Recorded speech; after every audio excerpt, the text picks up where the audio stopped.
కోవూరు మండలం సాలుచింతల సమీపంలో రోడ్డు పక్కన ఇళ్లను అధికారులు కూల్చివేశారు. ఈ క్రమంలో బాధిత మహిళలు ఎమ్మెల్యే ప్రశాంతి రెడ్డిపై ఆగ్రహం వ్యక్తం చేశారు. గత కొన్నేళ్లుగా కూలి పనులు చేసుకుంటూ ఇల్లు నిర్మించుకున్నామని చెప్పారు. ఏ ఆధారం లేని తమకు ప్రత్యామ్నాయం చూపకుండా ఎమ్మెల్యే ఇల్లు కూల్చివేయించారని ఆరోపించారు. ఇదే రోడ్డు పక్కన 2 ఇళ్లను కూల్చకుండా వదిలేశారని మండిపడ్డారు.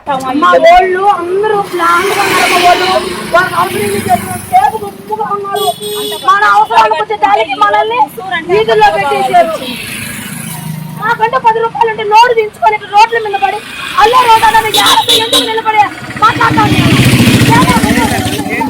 వాళ్ళ కొన్ని ఉన్న నెలకు 5,000 లెక్కన బాడిగిల్లు కట్టుకోవాలా,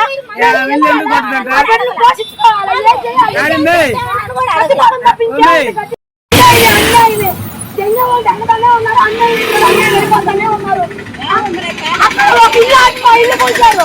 ఆ ఇల్లు కూడా మా సంబంధం లేవు. అక్కడ ఇల్లు కూల్చేసారా కనీసం పూట కడుపుకున్నా ఉందా? అదైనా సరే ఉన్నప్పుడే మేలు. మాకు అంతా ఇంత ఇష్టం ఉందా? పూట పూట కష్టం చేసుకుని బిల్డింగులు ఉన్నాయా? అవతల బిల్డింగులు కూలిస్తేనే ఎంతో కల్పించారంట. ఇక్కడ ఏం కూల్చారా? అప్పుడు తినే వాళ్ళకు కూడా ఏమీ లేకుండా పోయింది.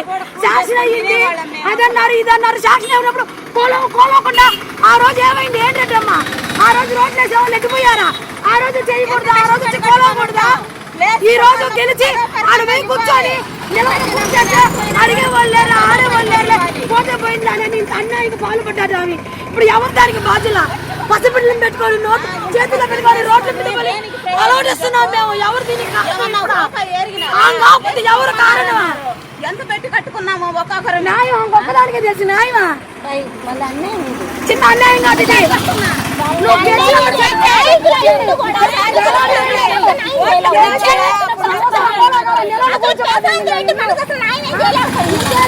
వచ్చి మాకు న్యాయం చేసిందా? న్యాయం చేసే అమ్మాయి ఉంటే నిజంగా నిలబడి ఏదో ఒకటి ఇచ్చి బయట పంపిస్తున్నది. బిడ్డకాల్లో ఉండేదని ఆమె న్యాయం చేసేది. ఆ స్కూల్